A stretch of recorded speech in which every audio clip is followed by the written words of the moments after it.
시편 106편 44절에서 48절까지 말씀.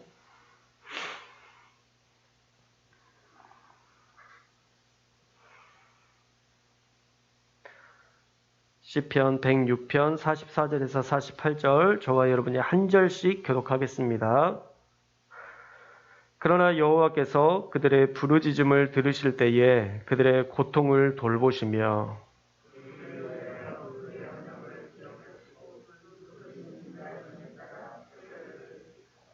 그들을 사로잡은 모든 자에게서 긍휼히 여김을 받게 하셨도다.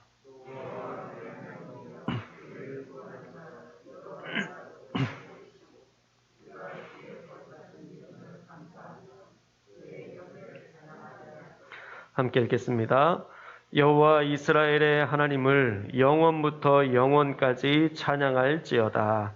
모든 백성들아 아멘할지어다. 할렐루야. 아멘. 오늘은 감사력을 높여야 행복해집니다 라는 제목으로 하나님의 말씀 나누려고 합니다. 은혜라는 말의 사전적 정의는요, 고맙게 베풀어주는 신세나 혜택이라고 정의하고 있습니다.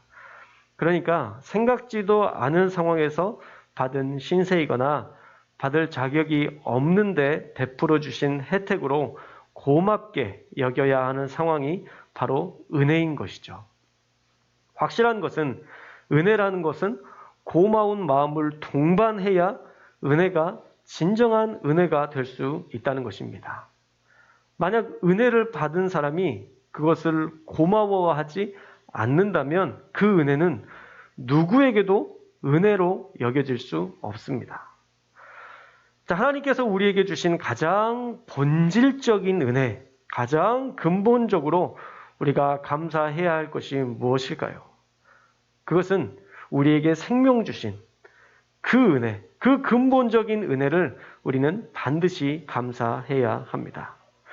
생명은요, 어쩌다 보니까 생긴 것이 아니라, 어쩌다 보니 우리가 얻은 것이 아니라 하나님의 축복으로 저와 여러분은 이 땅에 태어난 줄로 믿습니다.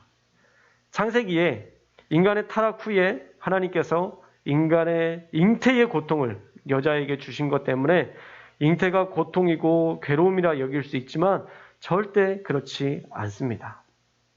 하나님은요, 인간을 창조하신 후에 창세기 1장 28절에서 마음껏 축복하셨습니다. 창세기 1장 28절 말씀 함께 읽겠습니다. 시작. 하나님이 그들에게 복을 주시며 하나님이 그들에게 이르시되 생육하고 번성하여 땅에 충만하라. 땅을 정복하라.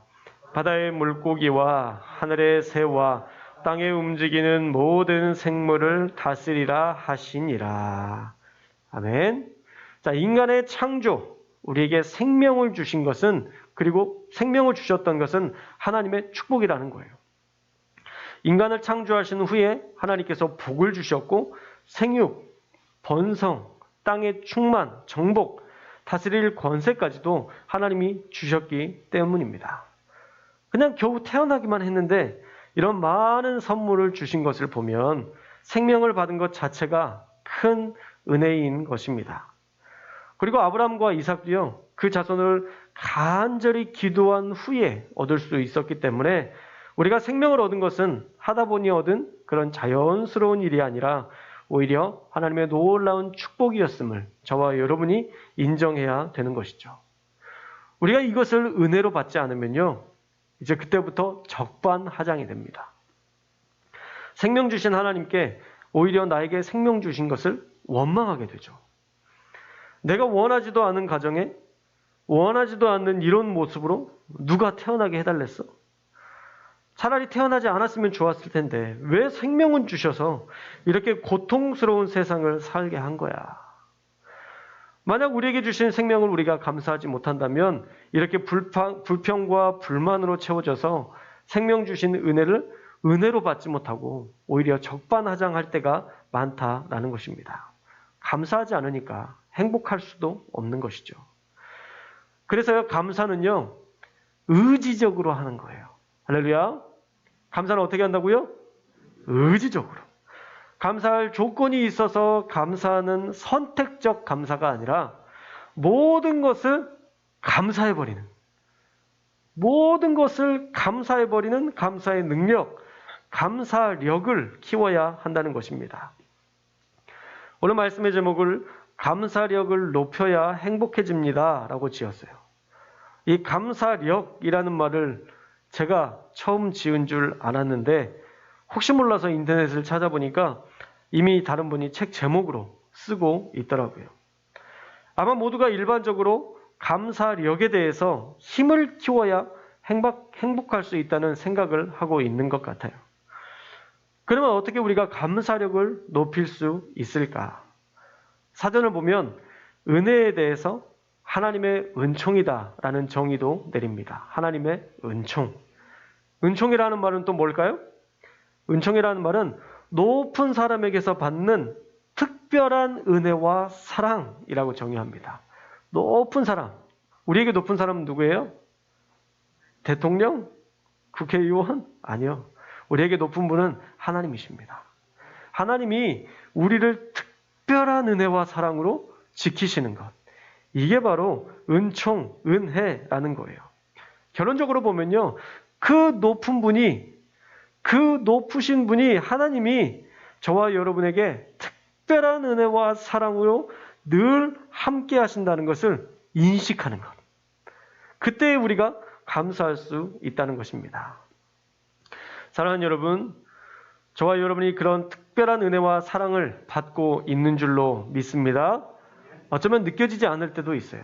내가 정말 과연 은혜를 받고 있는가? 우리가 우리의 삶을 돌아보면서 원망과 불평이 나올 때도 있습니다. 그런데 그때마다 우리가 어떻게 해야 되냐면 나 특별한 은혜를 받은 사람이야. 나 특별한 사랑을 받은 사람이야. 나는 이것도 감사하고 이것도 감사하고 이것도 감사하고 저것도 감사해. 매 순간 여러분들이 의지적으로 감사를 표현하면 그 의지적 감사가 여러분의 인생 가운데 진정한 고백이 되는 거예요. 처음에는 의지적으로 했지만 나중에는 이게 진짜 고마워지는 거. 진짜 고마워짐으로 내가 하나님 앞에 진심으로 고백하게 될 수 있다는 거예요.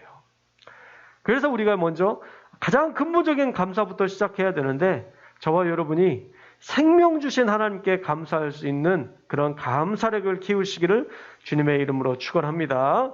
생명은요, 하나님의 선하신 뜻과 계획 아래서 주신 선물이에요.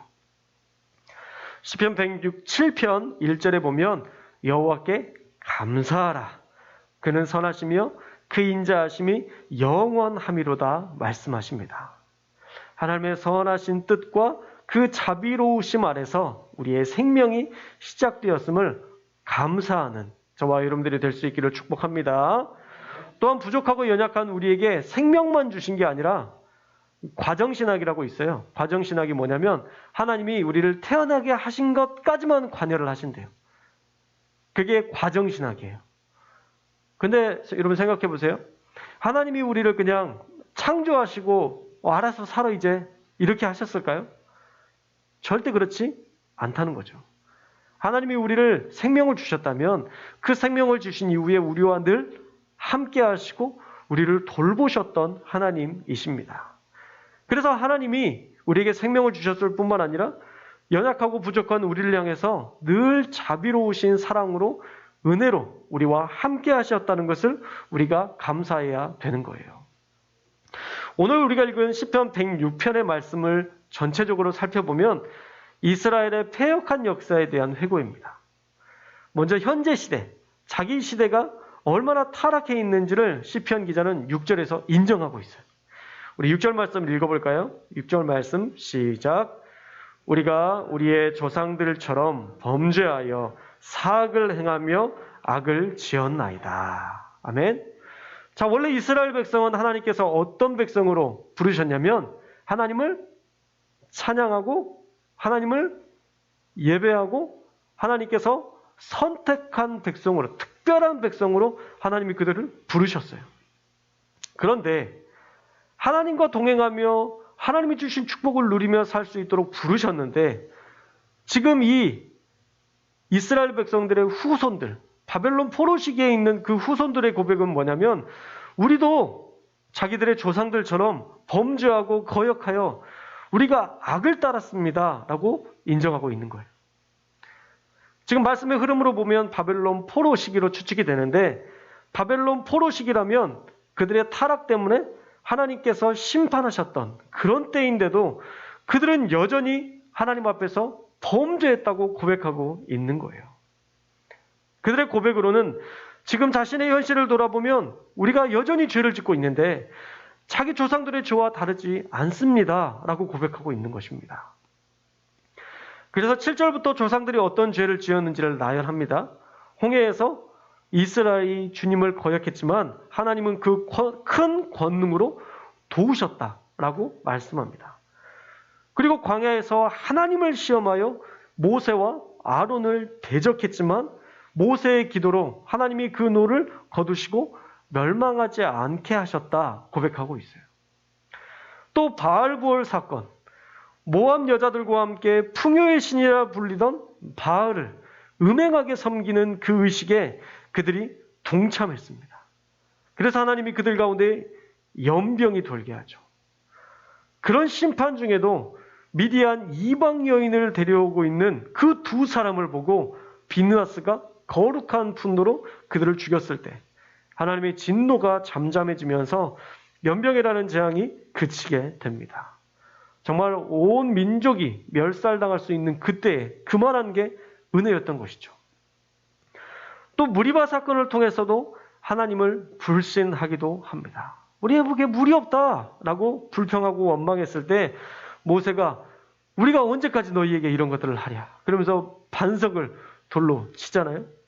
물은 나왔지만 쓴물이어서 먹지 못하는, 망령되게 말해서 모세 역시도 가나안 땅에 들어가지 못하는 그런 일들을 겪게 됩니다. 이 모세의 행동은 상징적인 의미가 있어요. 그가 아무리 모세라고 해도 하나님의 자리에서 교만히 말하고 행하면 그 역시도 그 가나안 땅에 들어가지 못한다는 것이죠. 그러니까 하나님이 보내신 새로운 땅에서는 제발 절대 너희가 하나님처럼 행하려고 하지 말고 교만하지 말고 하나님의 은혜에 감사하며 제발 좀 그렇게 살아라 라는 그 의미가 그 무리바 사건 안에 포함되어 있습니다. 그런데도 가나안 땅에 들어가서 또 우상을 숭배했고 이 포로 시대까지도 온갖 패악을 저질렀다는 것을 자세히 기록하며 회고하고 있습니다.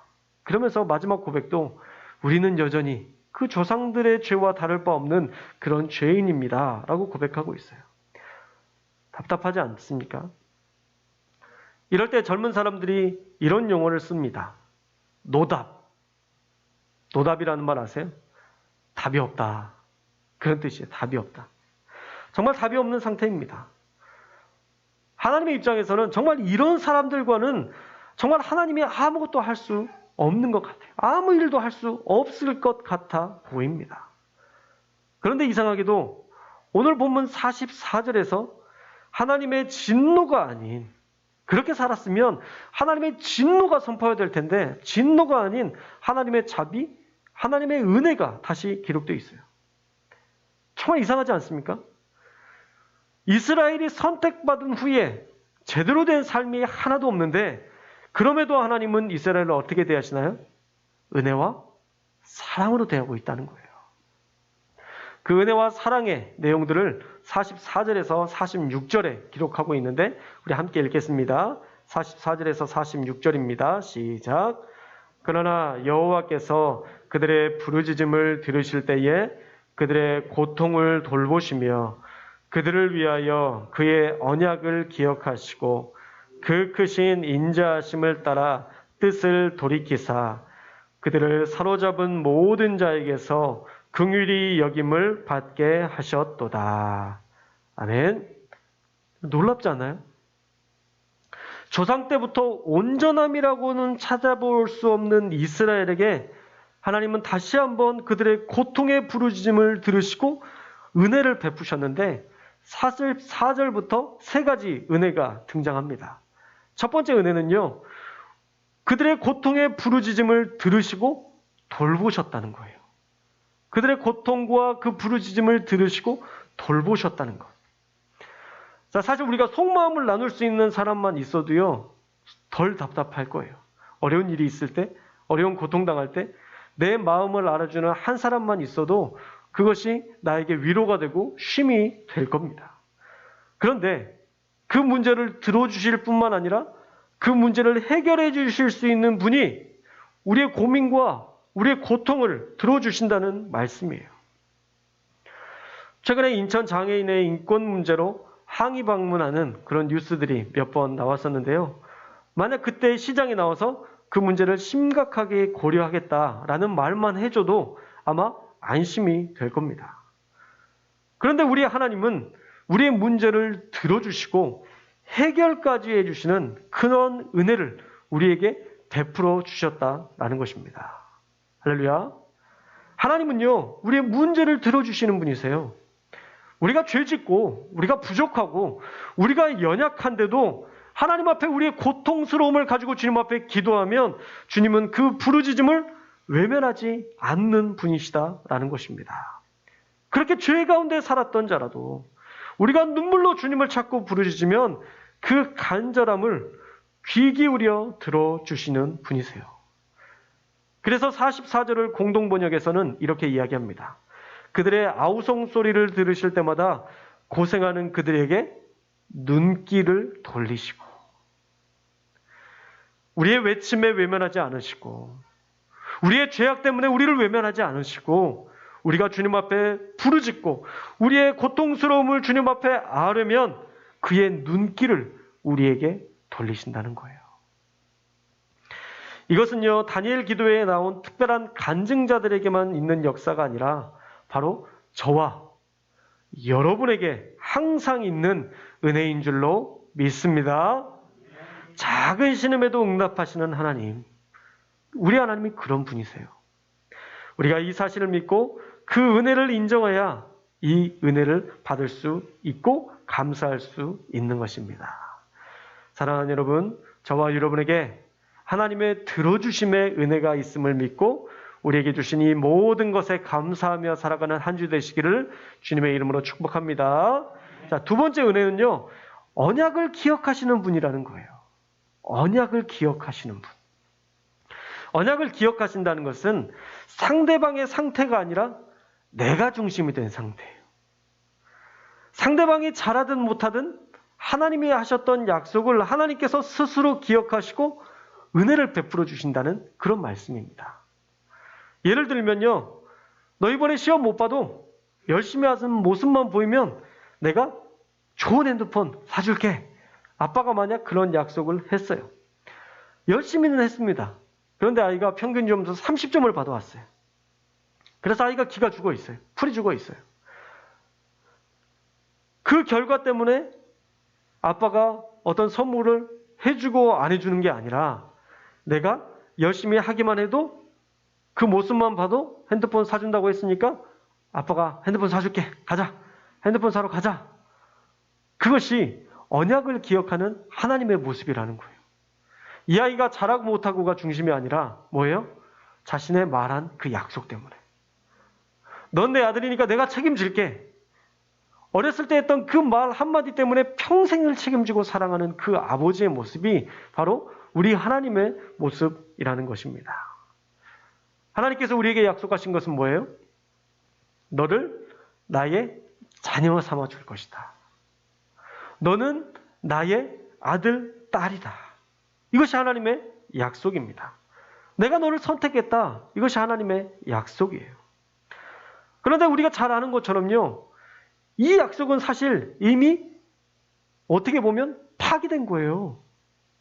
왜냐하면 이 백성이 거룩한 삶을 살아내지 못했거든요. 네가 거룩한 제사장 나라가 되면 내가 너를 나의 소유된 백성으로 삼겠다. 너를 내 아들, 내 자녀로 삼겠다라고 말씀했지만 이들은 그 약속에도 불구하고 거룩한 백성이 되지 못했어요. 그가 거룩한 백성으로 살아내지 못했습니다. 그런데도 하나님은요, 자신이 했던 그 약속을 기억하신 거예요. 약속이 아니라 네가 그렇게 하면 내가 해주겠다가 아니라 내가 너를 불렀으니 이제 네가 거룩한 백성이 되어라. 라는 그 하나님의 말씀을 기억하고 그들을 여전히 오래 참으시고 그가 언젠가는 거룩한 백성이 될 것을 믿고 다시 한번 기회를 주셨다라는 거예요. 하나님께서는요, 우리의 상황이 아니라 자신이 스스로 하신 그 약속을 기억하며 우리를 품으시고 사랑하셨다라는 것입니다. 내 아들이, 내 딸이 조금 기대치에 어긋나도 가족이니까. 가족은 조건 없이 사랑하는 게 맞는 거니까. 그게 우리 하나님이 우리를 인식하며 기다려주셨던 방법이라는 거예요. 자기의 언약을 기억하신 것. 하나님께서 그 언약을 지금도 기억해 주셔서 그 은혜 때문에 지금까지 인간이 멸망당하지 않고 우리가 이렇게 살아갈 수 있었던 것입니다. 사랑하는 여러분, 하나님은 스스로 하신 약속을 기억하시고 우리에게 이런 자비와 은혜를 베풀어 주셨습니다. 그러므로 언약을 기억해 주신 그 은혜가 있음을 우리가 기억하고 오늘도 감사하는 저와 여러분들 되시기를 주님의 이름으로 축복합니다. 자, 마지막으로 세 번째 은혜는요, 사로잡은 모든 자에게서 긍휼히 여김을 받게 하셨다라고 말씀하고 있어요. 다시 말하면 상황을 역전시켜 주시는 하나님이시다라는 것이죠. 자, 오늘 말씀 시기 이 배경을 보면 이스라엘 백성들이 포로로 잡혀갔던 시기였다라고 말씀드렸죠.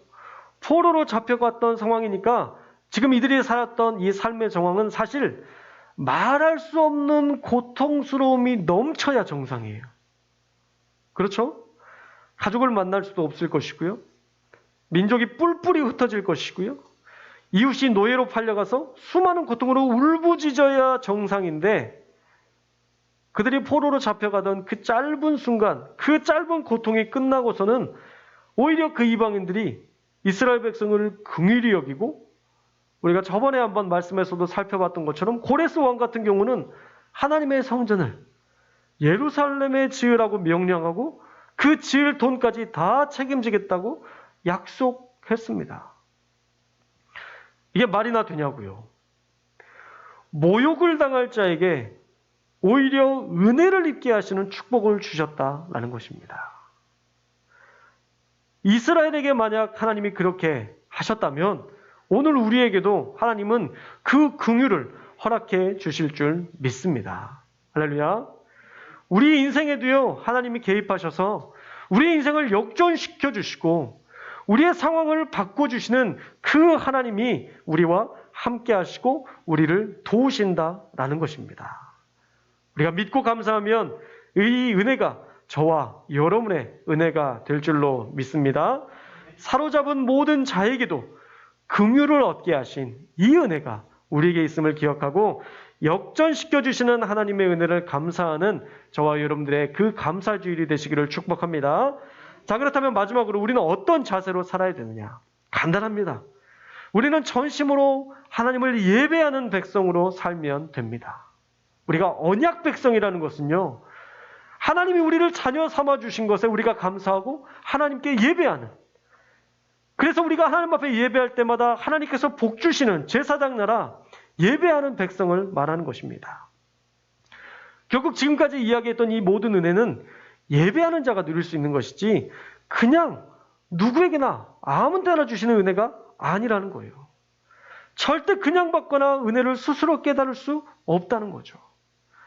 하나님을 예배할 때만 우리는 은혜를 깨달을 수 있고 예배를 사모할 때만 누릴 수 있는 은혜인 줄로 믿습니다.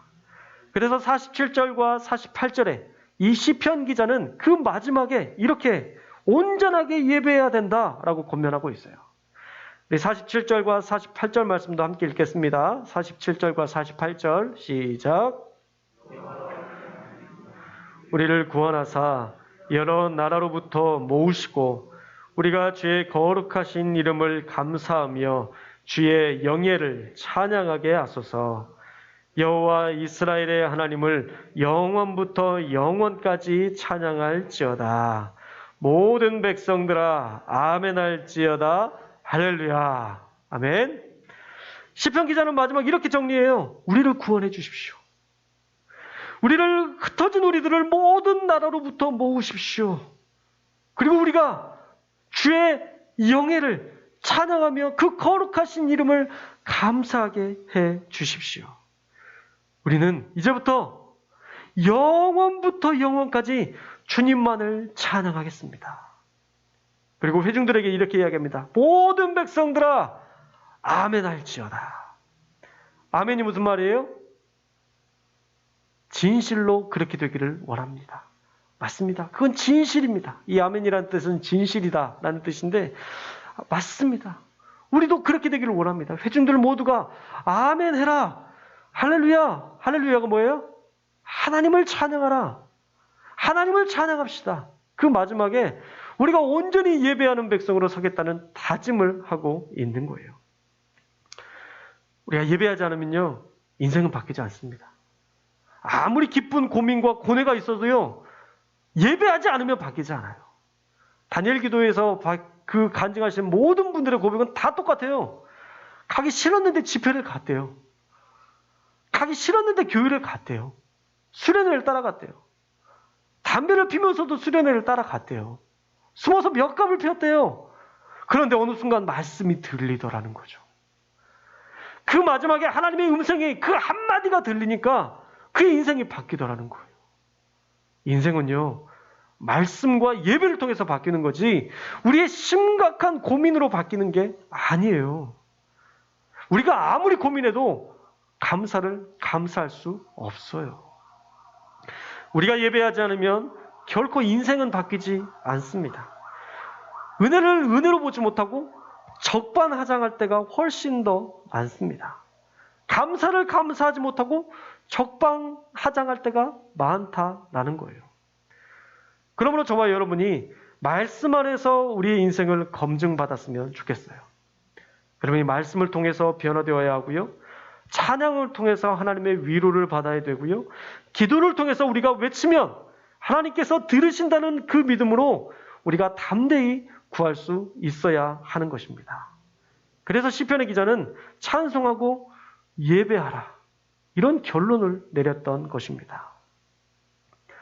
오늘은 추수감사 주일로 지킵니다. 여러분들은 은혜를 은혜로 여기고 있습니까? 최근에 계속 찬양했던 찬양 중에 하나가 은혜라는 찬양이에요.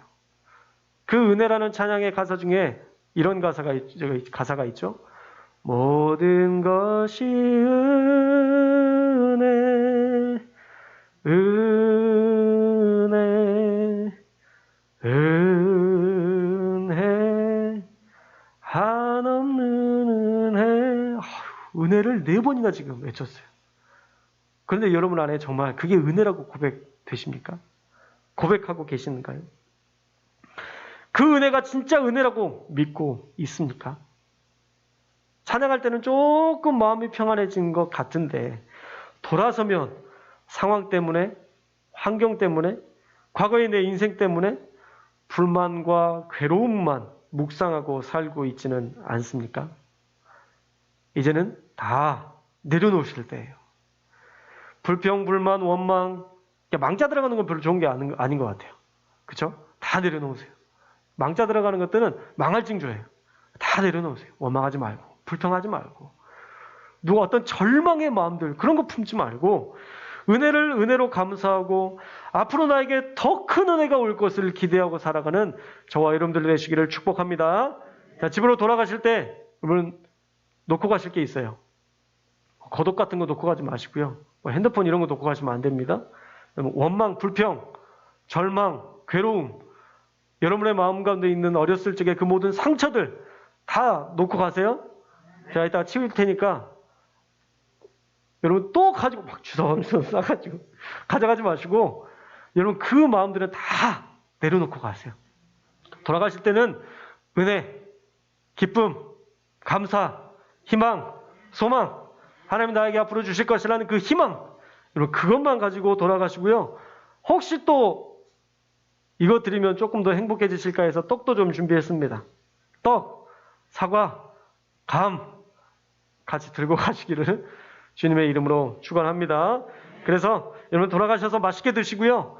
오늘부터는 지금까지 있었던 모든 마음의 어려움들, 괴로움들, 다툼, 시기 아예 다 버려버리고 그에다 다 내려놓고 여러분 돌아가셔서는 이제 행복한 일들, 기쁜 일들, 그런 일들만 가득하시기를 축복합니다. 감사는 어떻게 해야 된다고요? 의지적으로. 여러분 옆에 있는 사람들에게도 좀 감사를 표현하세요. 아, 나 부끄러워서 어떻게 해요? 그 얘기 안 하면 몰라요. 고마운 것들은 계속 표현해야 내가 고마운 사람이 되어야지 라고 생각해서 더 서로 수고하고 애쓰는 거지. 아, 뭐 말로 한다고 말로 해야 알아요? 말로 해야 알죠. 뭘로 해야 알아요? 말로 해야 아는 거예요. 꼭 말로 여러분의 감사를 표현하고 여러분 자녀들에게도 좀 고맙다고 얘기하시고 좀 사랑한다고 좀 얘기 좀 하세요. TV에 보면 그 사랑한다는 얘기를 한 번도 못 들었다고 해서 그 마음에 공허한 자녀들이 있어요. 50대, 60대가 돼도 70대가 돼도 그 한마디를 못 들었다고 해서 공허한 자녀들이 있어요. 그걸 못 해줘요. 그 사랑한다는 말 그게 뭐가 어렵다고 그걸 못 해줘요. 하면 되죠. 의지적으로 하세요.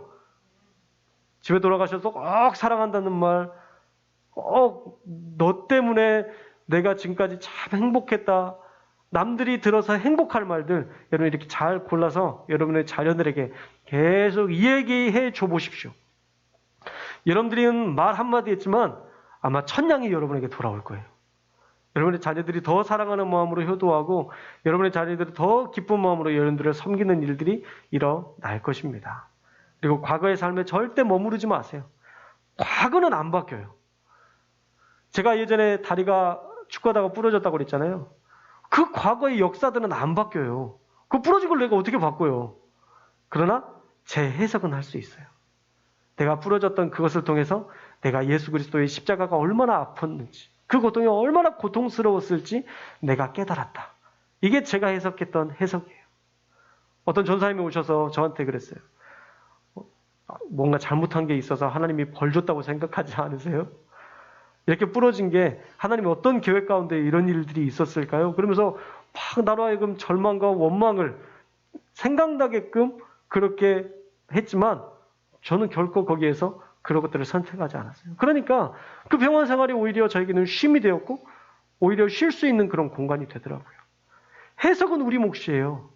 과거에 있었던 삶을 바꿀 수는 없지만 그 삶의 모습들을, 정황들을 우리가 다시 잘 해석하면 그런 어려움이 있어서 내가 이렇게 열심히 살 수 있었고 부모님들이 나를 그렇게 도와주지 않았기 때문에 내가 이렇게 내 스스로 뭔가를 할 수 있는 자생력, 그런 힘이 길러졌었고 그런 어려움들 때문에 정말 어려운 사람들을 보면서 공감할 수 있는 능력들이 키워지고 아유 얼마나 얻은 게 많은데요.